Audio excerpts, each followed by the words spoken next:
de las actividades académicas y culturales del Museo Histórico Provincial Teniente de Gobernador Manuel Cabral de Melo y Alcoy. Agradecemos la presencia de todos ustedes hoy aquí en este Museo Histórico Provincial, oportunidad en que, como es de uso y costumbre, se rendirá cuenta de lo actuado en un año de trabajo y se presentarán las conclusiones del mismo. En este momento se dará lectura a la memoria institucional del año 2024 a cargo del licenciado Miguel Fernando González Ascuaga, director de la institución.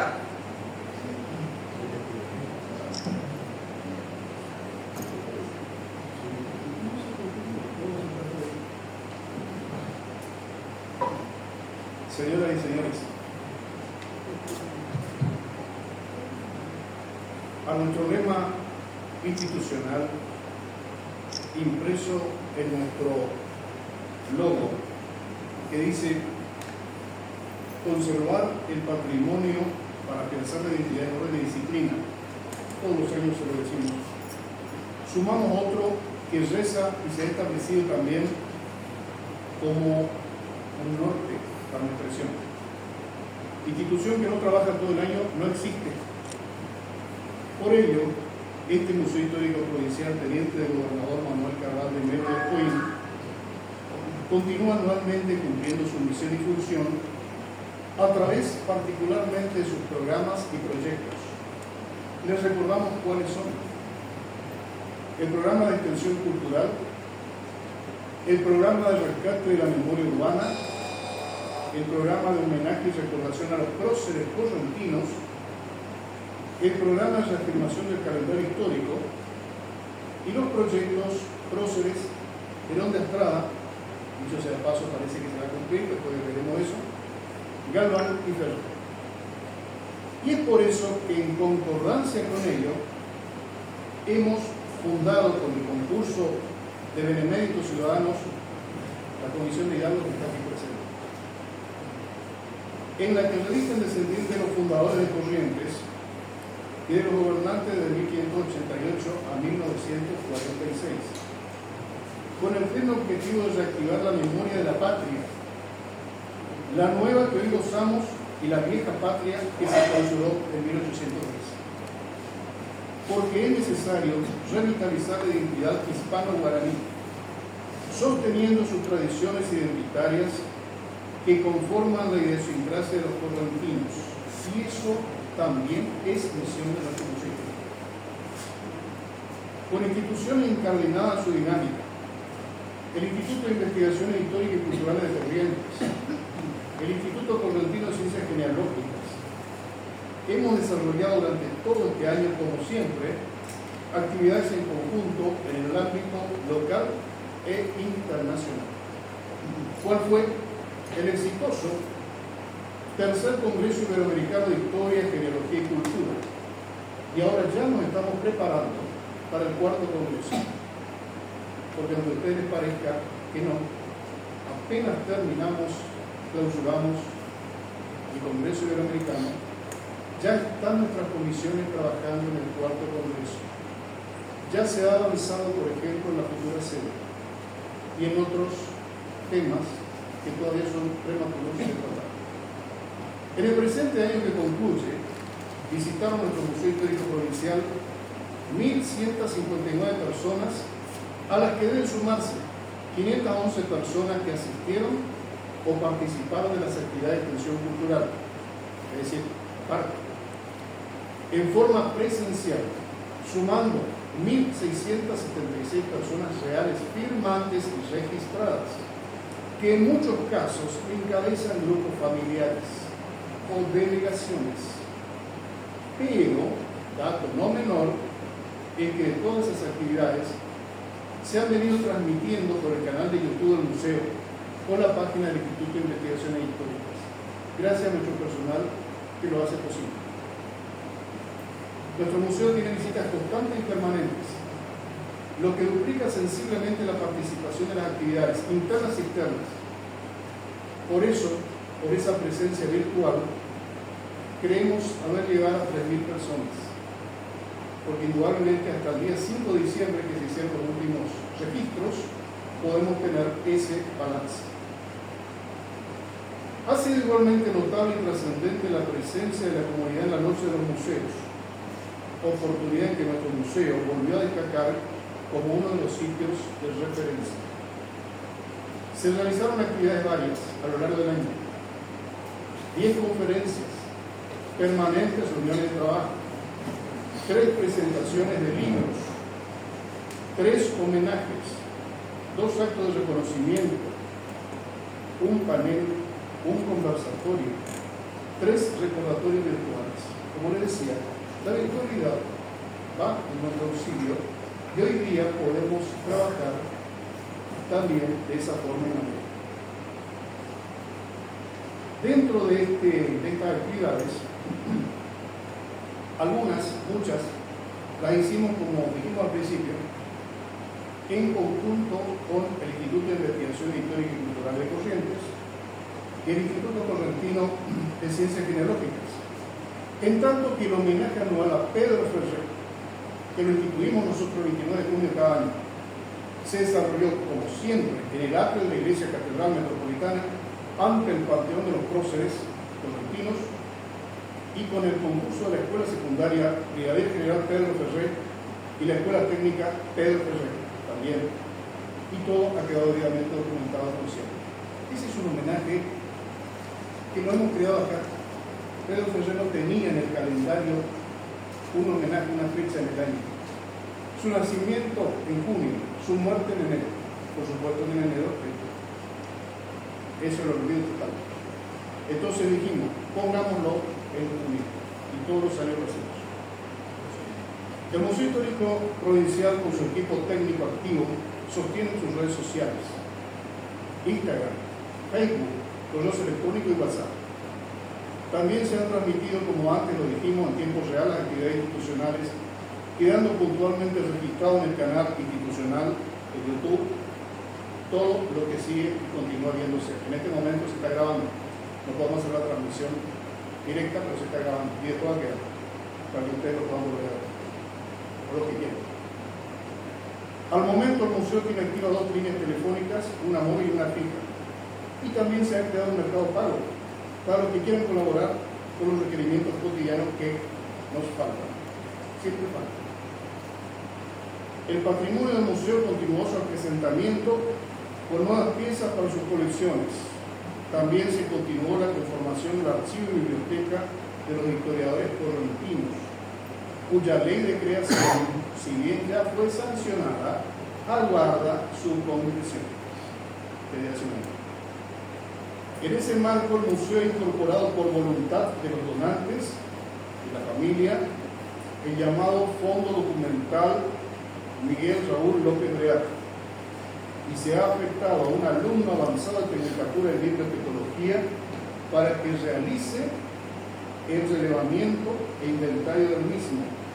Trabajo, que no es dato menor, fue becado ese alumno por Moquención. También la Biblioteca Institucional Historiador Raúl de la Buble ha incorporado nuevos ejemplares, lo que permite que siga siendo enriquecida y consultada por alumnos en situación de tesis, particularmente, y de alumnos de la Cátedra de Historia de la Provincia de Corrientes, del Instituto Superior de Formación y Capacitación Docente del número 1, e incluso los historiadores genealógicos. Aquí hay presentes 2 alumnos que actualmente de la Cátedra de Historia de Corrientes. Ya se lo va a mencionar porque están aquí. Es así, ¿no? Hace ya años que varios objetivos quedan por cumplirse, o no son particularmente mezquinos, pero no imposibles. Uno de ellos es terminar de lograr que se incorpore al anexo María Elena Billingham, ¿verdad, señora Llano? Sí, señor. A nuestro museo, merced al generoso legado de la Casa Billingham en noviembre de 2018. Trámite que solo espera ser concluido con la entrega de la casa al dominio pleno de este museo, lo que seguimos esperando. En otro orden, habiéndose iniciado ya en 2019 las gestiones para que el edificio del Museo Histórico Provincial sea declarado Monumento Histórico Nacional, este edificio, aguardamos la ley que concrete este anhelo inconcluso. Necesitamos para ello el compromiso y la gestión de nuestros legisladores nacionales para que se sancione la ley que lo declara como tal. Como es costumbre en estos actos, recordamos que seguimos gestionando.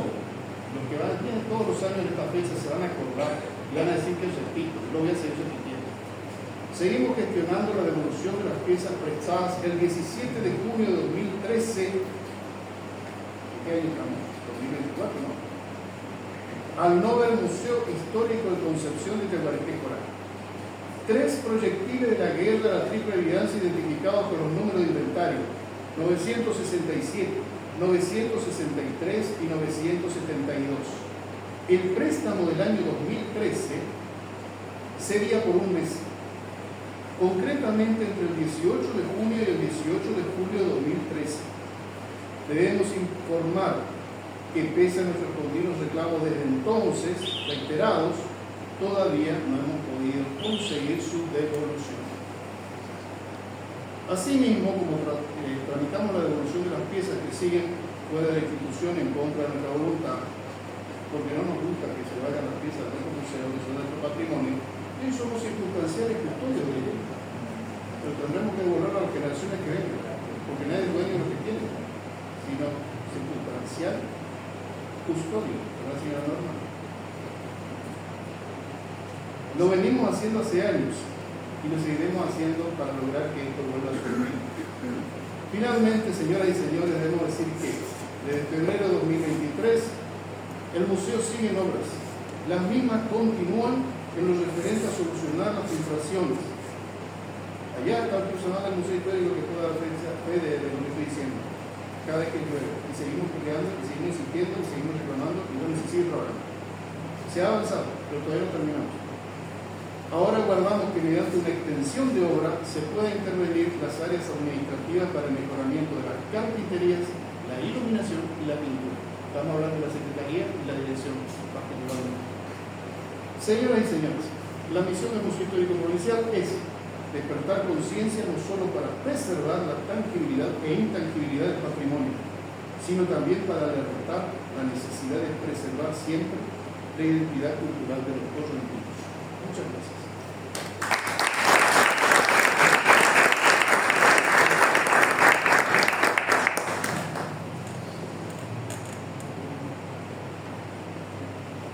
A continuación se hará entrega de la distinción María de los Ángeles Vallejos de Mielia al historiador. La distinción María de los Ángeles Vallejos de Mielia al historiador fue creada por la Dirección del Museo Histórico Provincial en el año 2004 para destacar a personas e instituciones que difunden, propagan, defienden y protegen el conocimiento de la historia de Corrientes en todos los ámbitos. La misma evoca la memoria de Doña María de los Ángeles Vallejos de Mielia por su devoción al pasado de su provincia, consolidada por sus antepasados desde la fundación misma de la ciudad de Vera de las Siete Corrientes. Desde el año 2004 han recibido la distinción María de los Ángeles Vallejos de Mielia al historiador las siguientes personas: editor Leonardo Moglia, historiador Ricardo Juan Guillermo Harvey, genealogista Carlos Ernesto Romero Jensen, historiadora María Teresa Aguirre de Balbuena, historiador Miguel Raúl López Breat, periodista Juan Carlos Raffo, historiadora Adriana María Kovalova, historiadora Dina Alicia Coco, profesora Lucía María Vicentín, historiadora Gladys Mango de Rubio, historiadora María Mercedes Trainor Balestra, historiador Alberto Aurelio Rivera, historiador Federico Ramón Reinero, periodista Laura Trivia, investigadora Aurora Albero de Mazaro, licenciado Gabriel Enrique Suburú, periodista Eduardo Zacarías y periodista Facundo Zagardoy, Casa Museo de Sitio de Huerí y los Vallejos de Itatí, Museo del Pueblo Peregrino de San Luis del Palmar, Casa de Cultura de Concepción Centeno de Navajas de Santo Tomé, y este año lo recibe don Fernando Quevedo Orden.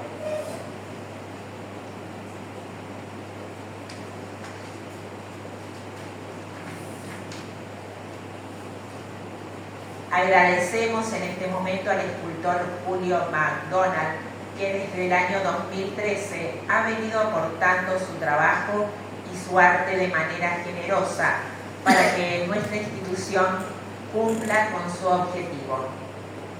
Don Fernando Quevedo Orden es historiador, investigador, gestor cultural, bibliófilo y coleccionista de arte sacro y jesuítico, como el de arte argentino e hispanoamericano. Es fundador y promotor de instituciones históricas en Catamarca, Buenos Aires, Corrientes. Es publicista. Es presidente de la Comisión Honoraria Castellano-Leonesa para Madrid. Miembro de numerosas instituciones académicas del país y el exterior. También recibió numerosas distinciones en el país y en el extranjero, particularmente del Reino de España. Se invita a don Fernando Quevedo Orden a recibir la distinción María de los Ángeles Vallejos de Niella al historiador.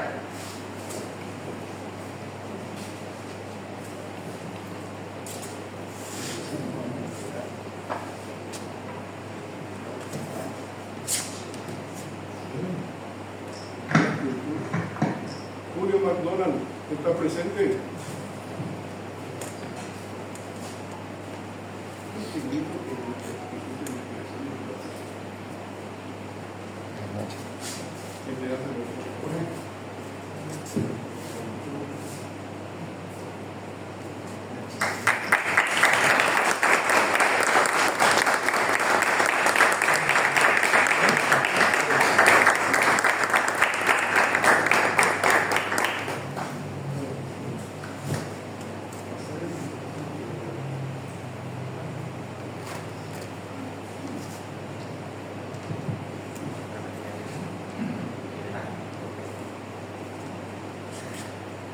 Buenas noches a todos. Aquellos que me conocen saben que el hablar es algo que no me es difícil, pero debo reconocer que hoy es una de las veces que es una excepción, porque me vienen muchos sentimientos encontrados en este momento. El primero, y nobleza obliga, es el de gratitud. Gratitud por este reconocimiento, que lo recibo en forma personal, pero también por todos aquellos que constantemente trabajan, no a mi lado, sino en conjunto, para tener hoy viva y permanentemente resguardándose la memoria y la historia y el patrimonio de Esquina, mi querida Esquina, y el de San Roque. Pero digo que vienen una conjunción de sentimientos porque también otras personas, me voy a tomar el atrevimiento de decir, reciben este premio. Lo recibe aquel abuelo español que eligió esta tierra de Tarahui para radicarse y que, habiendo nacido del otro lado de la mar, me enseñara y nos enseñara a sus hijas y a sus nietos el amor por nuestra historia, por esa historia que es común a todos y que muchas veces olvidamos. También, muy personalmente, le recuerdo a mi madre, que hace exactamente 2 años partía de este mundo en esta ciudad de Vera, de las 7 Corrientes.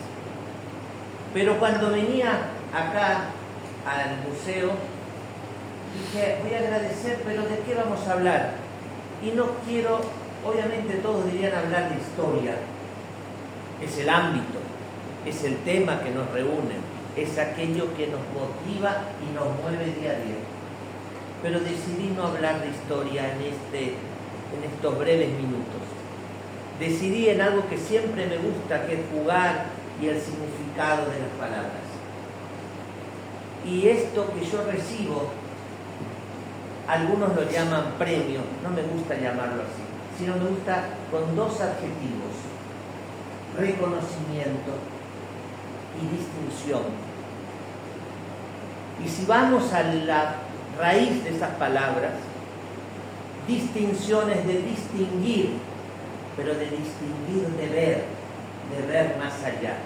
Y reconocer es volver a conocer o volver a ver. ¿Cuántas veces en este mundo de inmediateces, de tecnología, de donde creemos que estamos más vinculados y conocemos más, desconocemos, prejuzgamos, juzgamos o cerramos los ojos ante aquellos que tenemos al lado? Aprendamos y aprendamos de todas estas personas y estos espíritus que viven en esta casa y en los archivos, en los museos, que en aquellos tiempos conocían y reconocían a su prójimo. Eso es la base que humildemente creo pueda ser fuerte a nuestra sociedad y es la mejor forma de honrar la herencia que nos dejaron, pero con un único motivo. Y traigo también en lo personal a otra persona a este momento que sigue este acto desde 1000 kilómetros de distancia. Mi hija.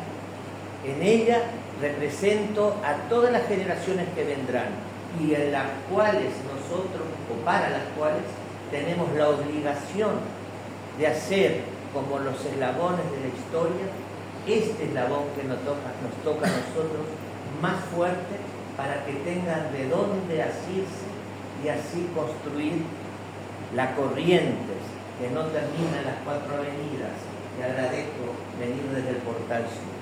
La Corrientes, la Argentina y el mundo que hoy queremos y necesitamos.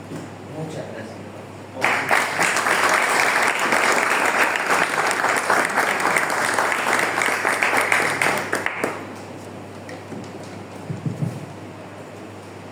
Algunos datos que no mencioné es que es director del Complejo Museográfico de San Roque Corrientes y obviamente recibió numerosas distinciones en el país y en el extranjero, particularmente del Reino de España.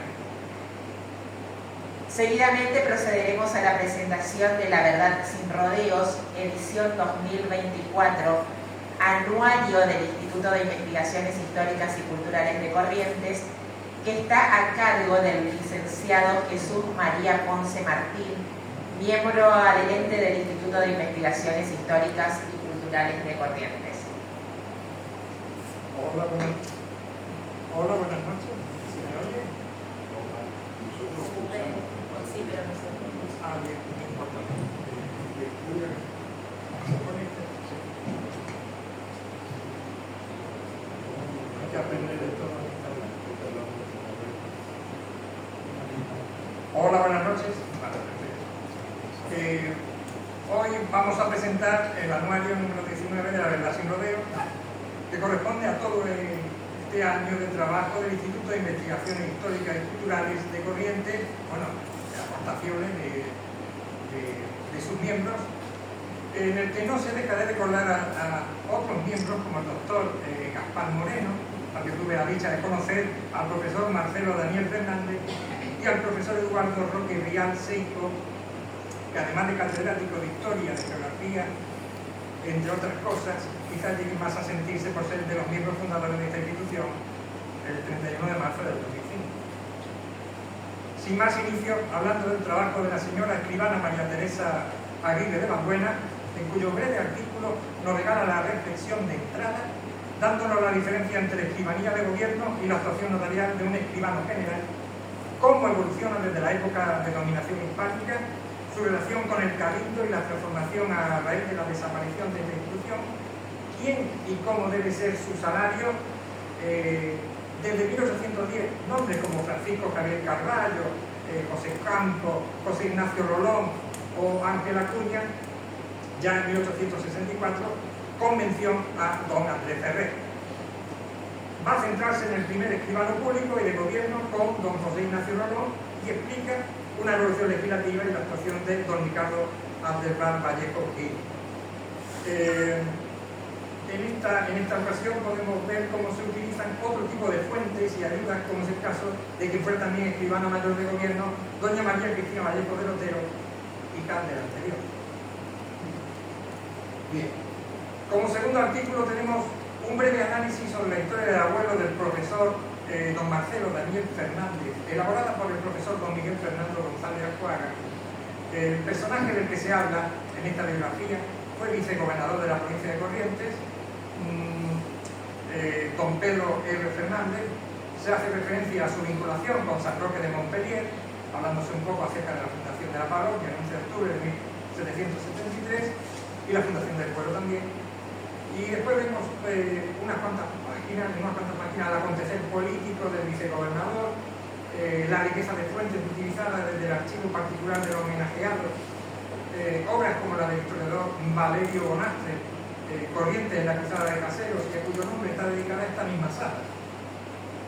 En un tercer artículo, esta vez del profesor don Leopoldo Cantus, junto con don Marcos y doña María Ángela Cantus, podemos comprobar un estudio prolífico sobre parte de una genealogía relacionada familiarmente y vinculante con Corrientes a través de los testamentos.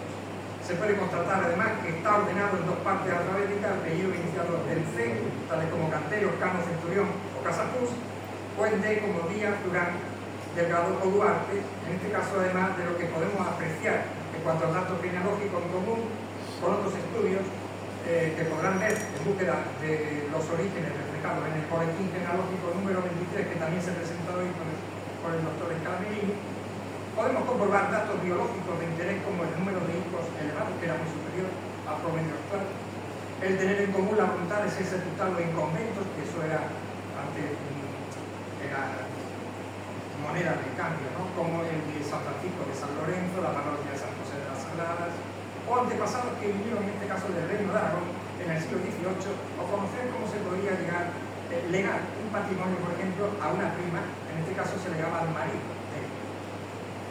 Un cuarto artículo está dedicado al militar y político correntino Plácido Martínez, de la doctora de Gladys Mando de Rubio, miembro de la Junta de Historia de Corrientes y de esta institución.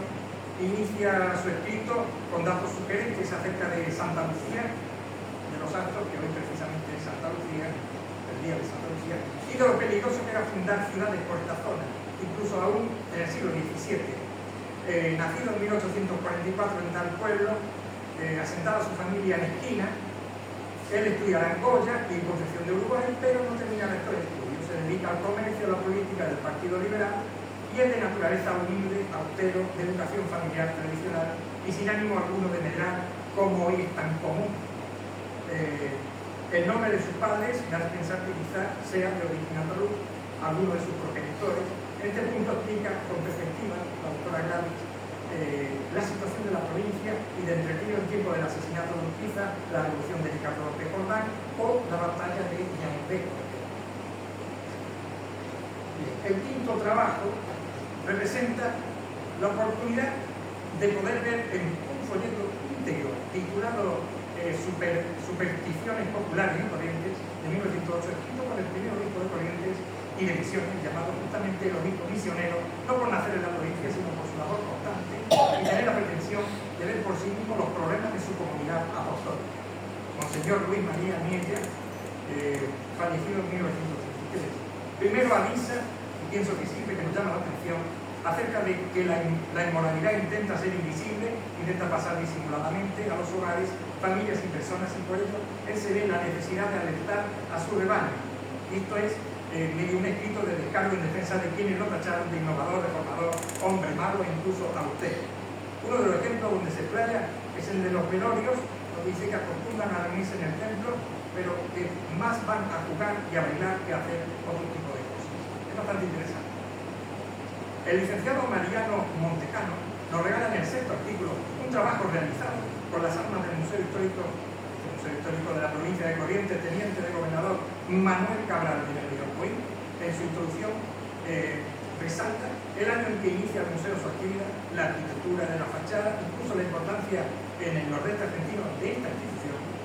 Utilizando la fuente del libro del coronel Raúl Antonio Gandini, publicado en 1979, nos presenta a lo largo de 4 salas del museo mismo una serie de sables, espadas, armas portátiles, del que resalto el sable de latón de modelo inglés de 1795, perteneciente al regimiento de granaderos a caballo de 1812-1820 en la Guerra de Independencia, expuesto en valor por el muy apreciado doctor Ramón Gaspar Moreno, quien nos dejara el año pasado. Destaco también la pertenencia del general Joaquín de Madariaga, gobernador de Corrientes, de 1843 al 47 y fallecido en Porto Alegre. Después tenemos un artículo que es aporte mío, que es un breve artículo que habla sobre mi aporte es un breve artículo que habla sobre la conferencia dada aquí mismo en esta sala en abril, el día 24. Habla acerca de los límites temporales en el estudio de la historia, materialmente muy necesario a la hora de poder tanto estudiar épocas como de acotarlas, para poder enseñar un determinado periodo, imperio, reinado. Sin embargo, la falta de naturalidad misma que denotan al ser justamente algo inventado con esta finalidad es lo que resalta, ¿no? Pongo el ejemplo del califato de Córdoba y del inicio de los reinos de taifas en la historia de Al-Ándalus, en lo que todos conocemos como el año 1031 por ser el límite necesario, pero ni termina el califato ahí, ni tampoco empiezan los reinos de taifas en ese mismo año. Por eso es que lo pongo de ejemplo. Un octavo trabajo, esta vez de la mano del coronel Miguel Recupero, que últimamente está rompiendo una lanza en la lucha contra la leyenda negra española, nos habla aquí justamente del mestizaje de América, prácticamente inexistente, de la América anglosajona. Inicia hablando de la oleada antihispana que ocurre en estos últimos años en Estados Unidos, y vemos que hoy en México también pasa con el presidente, la presidenta, y además recuerda la promesticidad de la corona de Castilla en la persona de Isabel I, y sobre la falsa idea del genocidio del indio americano para enfrentar a sectores de la izquierda que promueven tanto por un lado el victimismo como del otro un sentimiento de culpabilidad por algo exagerado en demasía y subvalorado. Podrán ver en su desarrollo los orígenes del mestizaje desde la corona. Noveno estudio, presentado por el genealogista don Francisco Escaramelini Guerrero, nos habla sobre Victorino Antonio Gauna, sargento sobreviviente de Pago Largo. Habla de lo que es común en este homenaje, perteneciendo a una familia correntina que se entrelaza con otra desde los primeros tiempos.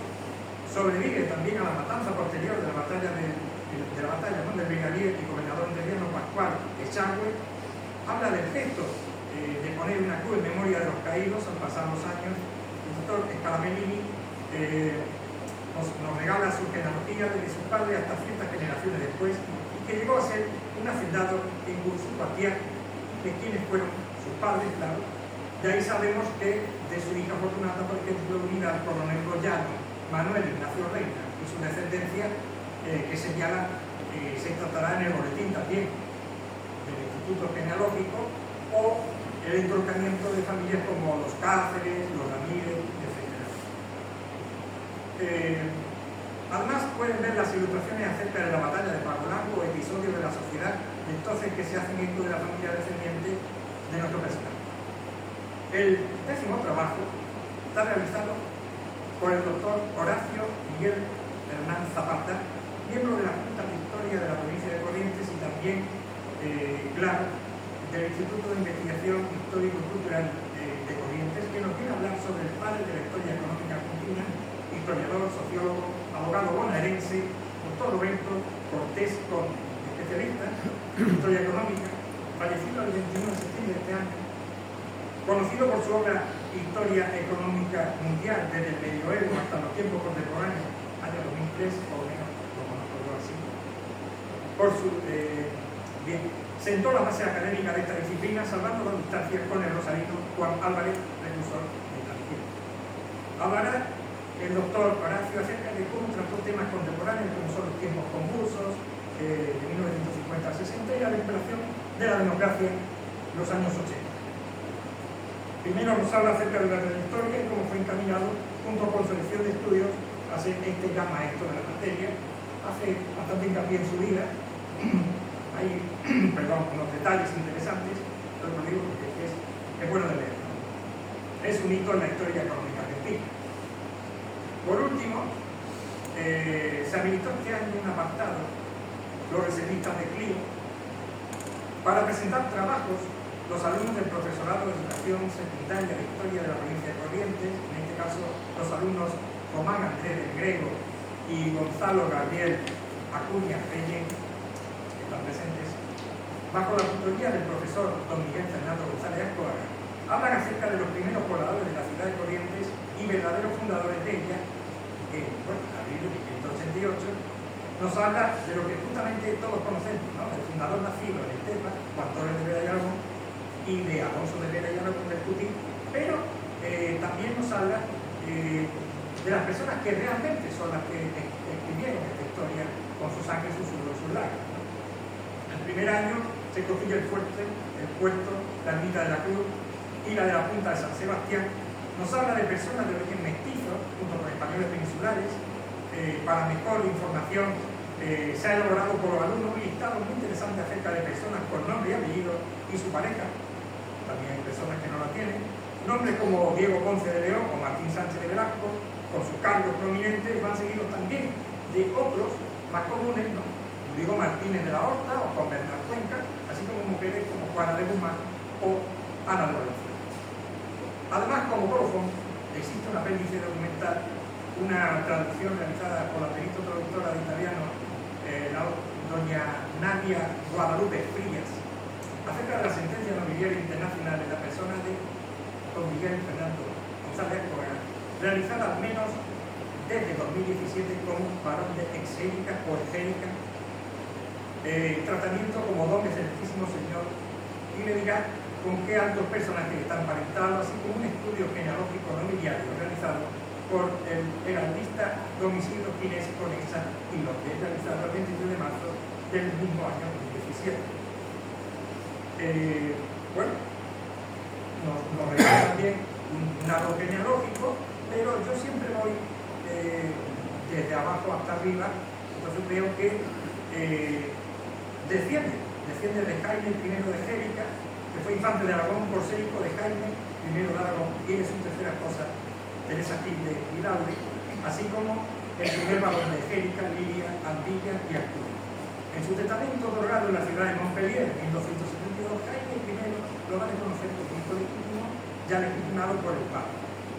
Y de estos, su padre le dona también la villa de Jérica el 7 de abril de 1271, con vínculo de feudo para sus hijos y sus descendientes varones legítimos. Los dominios territoriales de Jaime de Jérica también incluían Castelmontán, la villa de Altura, Hugo, Solo, Sinarcas, Pina, Lordilla, Andena, Hueca, una serie de localidades. A todas estas posesiones habría que añadirle también las que fueron adquiridas por Teresa Gil de Vidaurre, su madre, y que repartió de sus hijos. Esto lo digo a tenor de que, si ustedes siguen esa línea, van a llegar a Pedro Ponce de León, y él es el que se enlaza en este artículo. Entonces, ahí es por donde vamos. Y esto sería toda esta inmensa miscelánea de este año tan increíble en esta obra, también.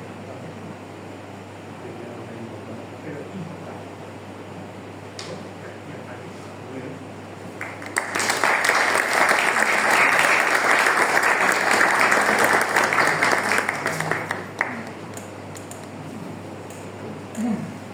Una última aclaración antes de dar la palabra al doctor Carmelino. Este anuario tenía que incorporar el trabajo de la licenciada Aurora Catalina Arbelo de Mazar. Le pido públicamente disculpas, porque el artículo de ella ingresó, creo que el 30 de septiembre, y yo dejé de revisar los archivos recibidos, creo que al 29 o el 30 de la mañana.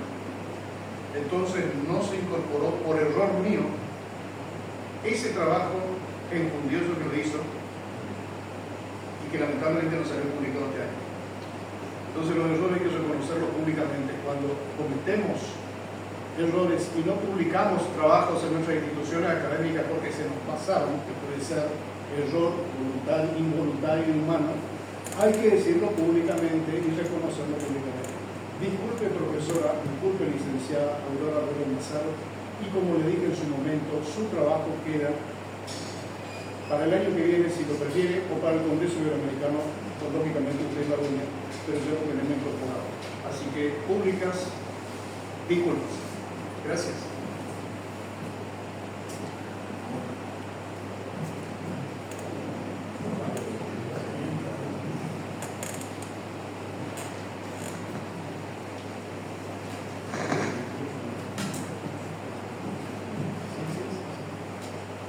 A continuación, procederemos a la presentación del Boletín Genealógico, edición 2024, publicación anual del Instituto Correntino de Ciencias Genealógicas, que está a cargo del doctor Francisco José Caramelini Guerrero, miembro de número de la institución. Señores, señoras, me toca esta noche hacer la presentación del boletín número 23 del Instituto Correntino de Ciencias Genealógicas correspondiente al presente año. Al igual que bien ocurrió en las ediciones anteriores, esta nueva edición presenta variados trabajos, todos ellos relevables y enriquecedores de la genealogía de Corrientes y del país. Voy a hacer una somera referencia a los mismos, siguiendo el orden en que se encuentran en el boletín.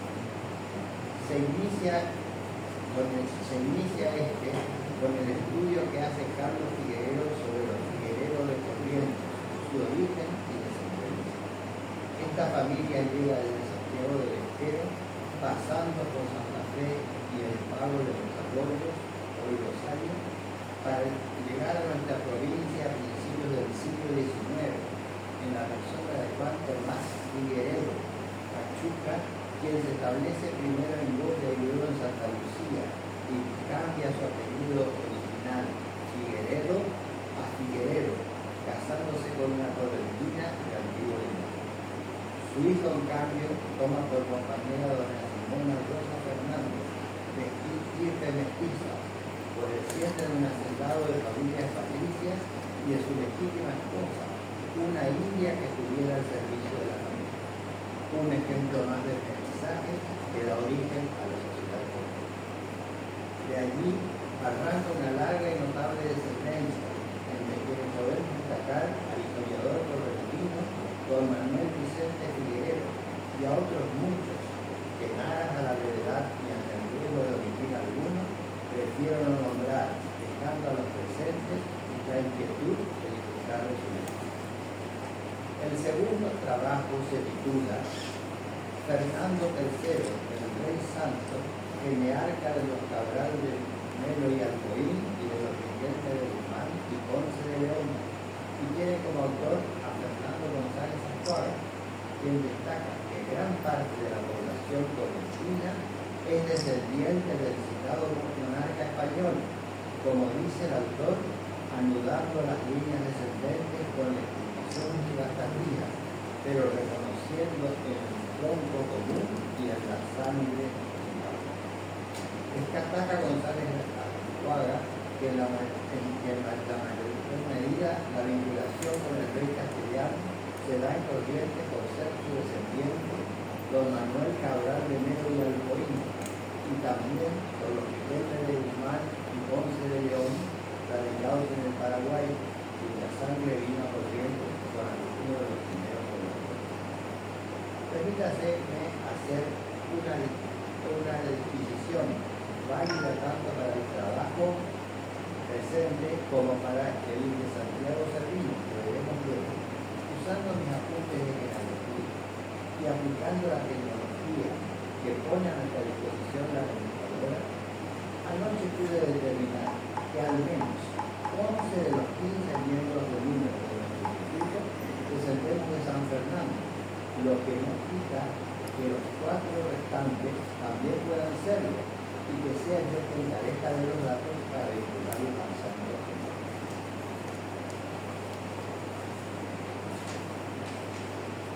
Luego, Julio Carmelo Boya y Juan Manuel Medrano presentan la genealogía de la familia Albazar, vieja familia de origen vasco afincada en nuestra provincia, principalmente en las localidades de Sauce y Cruz. Rastrean el origen de la familia en Vizcaya desde mediados del 1600, para llegar así a don Juan Domingo Alcázar Justo, nacido en Bermeo y establecido en Sauce, donde contrae matrimonio con doña Petrona Castro Fernández, perteneciente a la familia Castro de Mendoza, una de las grandes protagonistas de la conquista y población del Paraguay y del Uruguay. Hacen ver una prolija numeración de la descendencia y las nuevas investigaciones que ellas van. Juan Cruzay, en su artículo Oscar, otra familia de origen paraguayo, que en la persona de don Juan José de Jara se establece en Corrientes a fines del siglo XVIII, se casa con doña Isabel de Saludable González de Anderé, de prominente familia correntina, hija de don Agustín Insaludable de Ábalos y doña Catalina González de Ábalos. Viudo, vuelve a casarse con doña María Bernarda de Morales, hija de ambos matrimonios y numerosa descendencia, principalmente en Corrientes, Enredado, Bellavista y Cruz. En este trabajo se destaca la descendencia en Bellavista de doña Marcelina Jara, que se casa allí con el francés don Pedro Agustín Serial, fundador de la familia de ese apellido en esa localidad. A modo de anécdota, les recuerdo que al ocupar las tropas paraguayas de Bellavista durante la guerra de la Triple Alianza, se incautaron del piano de la familia Serial, que fue entregada como obsequio a Madame. En quinto término, tenemos los Borget de Corrientes, por los dos Castro y los Carlos González, que se ocupan de una familia oriunda de Alta Saboya, de donde vienen crecidos don Francisco Borget y con su esposa Apolín Librán, dedicándose esta familia a la agricultura y a la agricultura. Uno de sus nietos se establece en Corrientes, dando origen a la rama de nuestra provincia. En el siguiente trabajo, que el Leopoldo Campos y María Fátima Campos Comunales titula Una francesa en Corrientes, habla de divulgar su descendencia, sus aportes genéticos, hace un estudio de la familia de París Goulart, francesa nacida en Lyon, que se radica en Corrientes y se casa con Miguel Álvarez, además de desarrollar la descendencia de este matrimonio, presenta el reparto de cargas genéticas a partir del matrimonio Álvarez y Goulart, argentino y francés. Guillermo Manuel Mineral presenta una breve introducción a la presencia irlandesa en Corrientes. Comienza con algunos posibles apellidos en la primera etapa de la colonia, tales como Farber, Gordon, etc. Y el sacerdote jesuita en las misiones.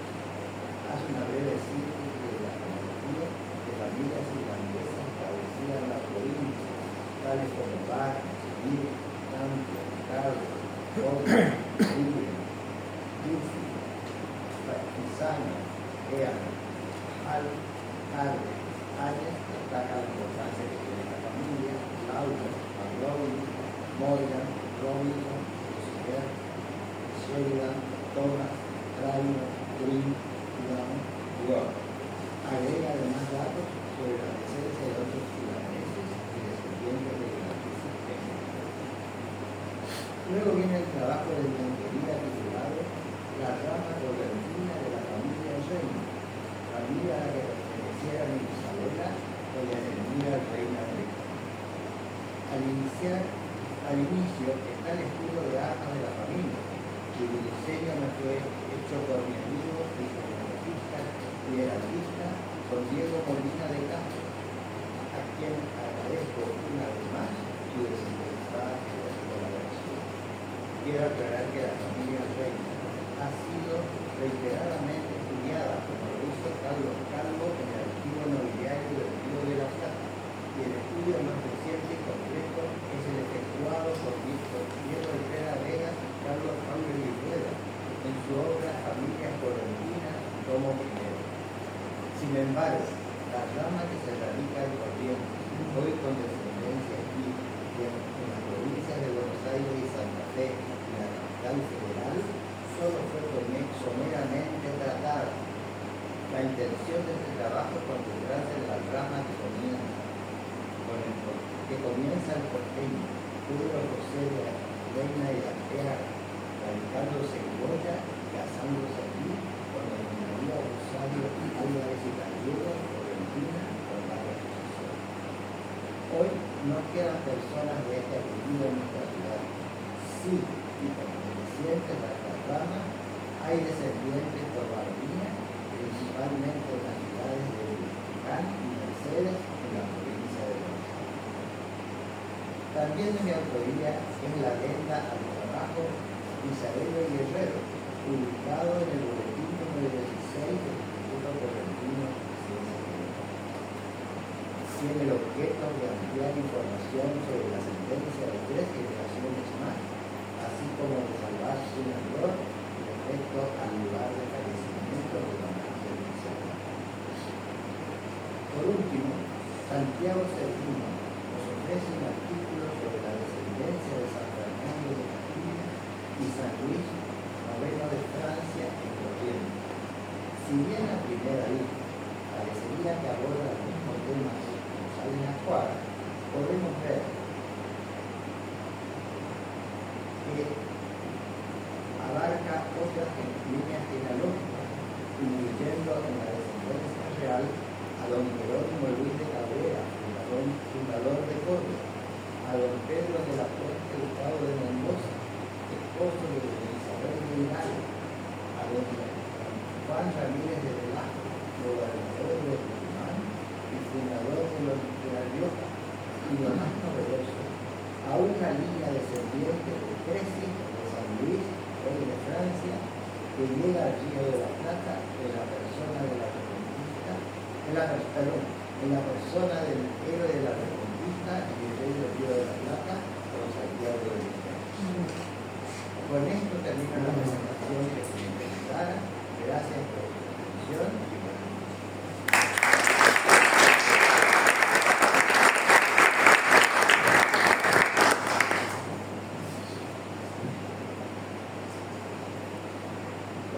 A continuación, y en nombre del Instituto de Investigaciones Históricas y Culturales de Corrientes, se invita a la licenciada Dora Gladys Mango de Rubio a decir unas palabras.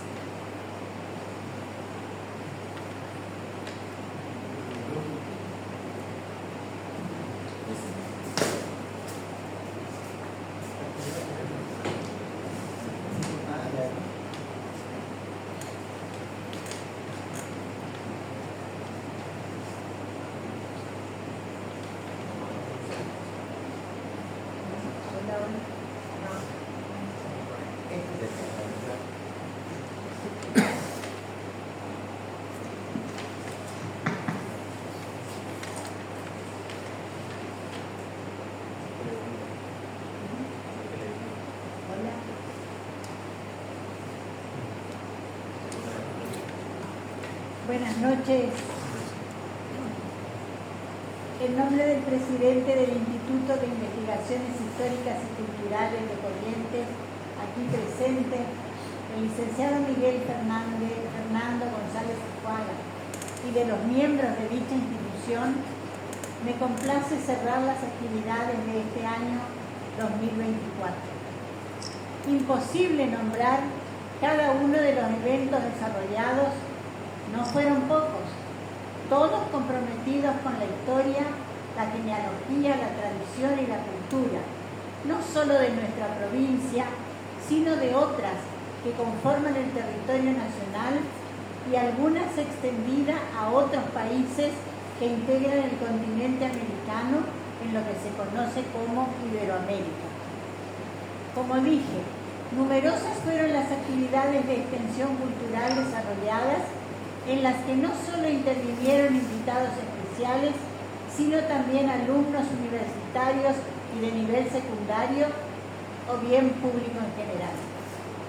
En cuanto a los trabajos de investigación, no podemos dejar de mencionar la edición de 2 revistas, El Anuario y La Verdad sin Rodeos, editadas con la colaboración de Leonardo Moglia de Ediciones Moglia Corrientes, las que se constituyen no solo en textos de lectura, sino también como fuentes de consulta.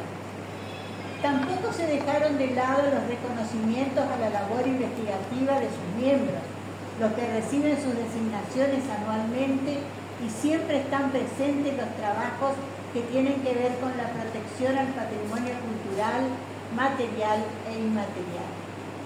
Por último, cabe mencionar el gran logro, el Congreso Iberoamericano de Historia, Genealogía y Cultura, nacido en los claustros de esta institución, acompañado por el Instituto Correntino de Genealogía y que cuenta con la adhesión de otras instituciones, como la Asociación Cultural Bonplan y la vinculación del Instituto de Formación Docente, Dr. Juan Gregorio Pujol, y el Ministerio de Educación de la provincia. Esta suma de voluntades que representa el organizar y concretar cada congreso, que ya se prepara para su 4ª edición, siempre comprometido con la historia, la cultura y la genealogía de la provincia de Corrientes y de otras provincias argentinas que conforman la estructura mayor que es nuestro país, y de los otros países que integran la parte americana de habla hispana. Empeñado en estos objetivos de actualización, investigación constante y trabajo dinámico, apoyando la frase del presidente de la institución cuando dice: institución que no produce no existe.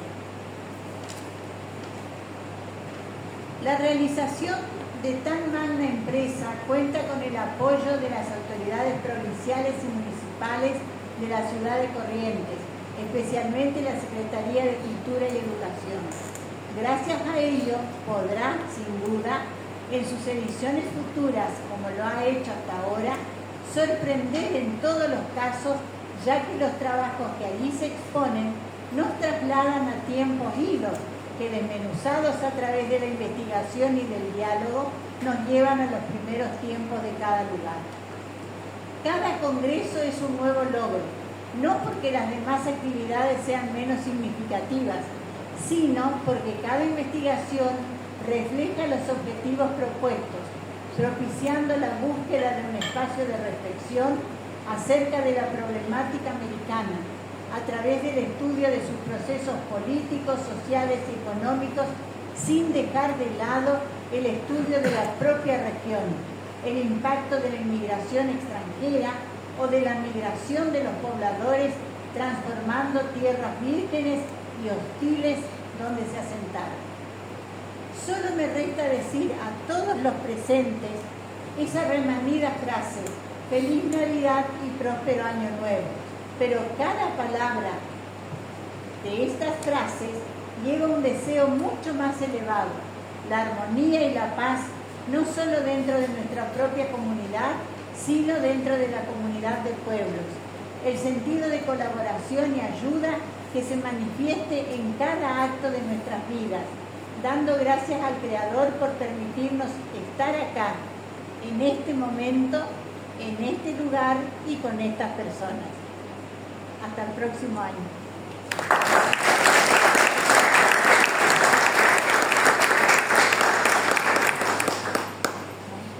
A continuación, se invita al doctor Leopoldo Baltasar Cantus, en nombre del Instituto Correntino de Ciencias Genealógicas, a decir unas palabras. Así nomás, capela. Todo lo que se ha dicho significa que con el pasado construimos el futuro. Nos preguntamos si el presente existe. Es tan fugaz como cualquiera de los actos humanos. Si decimos A, B, ya se cumple. Entonces con el pasado construimos el futuro. Y Y en ese sentido la producción tanto de los dos institutos ha sido altamente satisfactoria durante este año. La producción está en la obra. Y esto es lo más importante. ¿Por qué? Porque ya finalizando el año ya se tiene, creería yo, un 50% de lo que se va a publicar el año que viene. Por ejemplo, el libro de mi autoría, que se titula A la muy noble y muy benemérita primera población de San Roque de Montpellier. Ahí se coloca a todos los primeros habitantes que han llegado a fundar esa primera población. La segunda obra, que también, si Dios quiere, se va a publicar, El árbol que cobijó una población, refiriéndose a la localidad de Tabaí, departamento de Concepción, en la provincia de Corrientes, de Guareté, Corá. Estos dos institutos se distinguen por tener investigadores de primera calidad, con una buena producción que hace ameno la lectura. Y la ciencia genealógica, que a mí me toca ser el vicepresidente, acá está el presente del presidente, el contador Carmelo Boite, nos remonta a épocas muy pretéritas, muy antiguas, tan antiguas como la historia misma. En la época de Jesús, hace más de 2000 años, era todo genealogía. Para quien lee la Biblia, van a ver hijos de fulano, hijos de mengano. Después se dispersa en el mundo y en Europa se hace eco en los reyes. Y hoy nos damos cuenta, como dijo el doctor Caramelini Guerrero, que podemos ser todos parientes y no nos conocemos. No nos conocemos. Hace poco nos enteramos que con el licenciado González Ascuaga somos parientes. Y que mis nietos son parientes de Carmelo Boite. Y que un poquito más arriba, hace poquito nomás, somos parientes de 3 presidentes, después el de Fernández. Y uno no sabe. Y aprende a conocer estudiando el pasado. No hay otra manera. Y eso es lo que quisimos representar más o menos con el estudio que le hicimos a los Álvarez Brulat. La primera vez, creo, en un boletín sale una parte genética. Esa parte que tiene que estar anexada a la genealogía. Qué placentero resulta que cuando una pobladora o una población con el apellido Bourget de Saladas se puede averiguar sus orígenes en Francia y determinar su lugar. También para los Brulat, saber de dónde viene. Entonces, en este acto quiero invitarle acá al señor presidente González Ascuaga a que le haga entrega de un presente al señor Álvarez, en nombre del Instituto de Genealogía.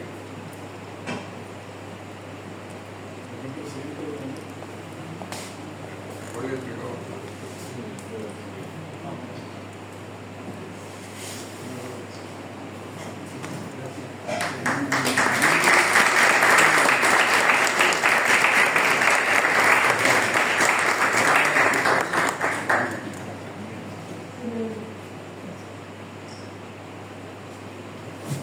Al presidente del Instituto Correntino de Ciencia Genealógica, a la señorita Adela Borget,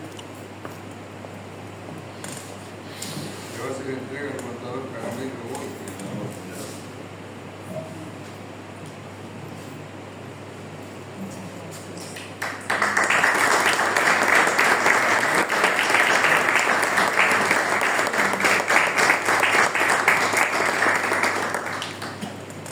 Bueno, felices fiestas.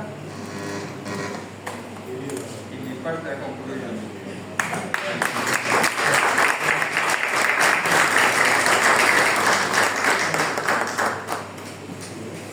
Agradecemos a todos su presencia y brindamos por un 2025 próspero en salud, trabajo y riqueza espiritual y material. Y los invitamos a todos a pasar al entrado para la fotografía de clausura. Muchas gracias.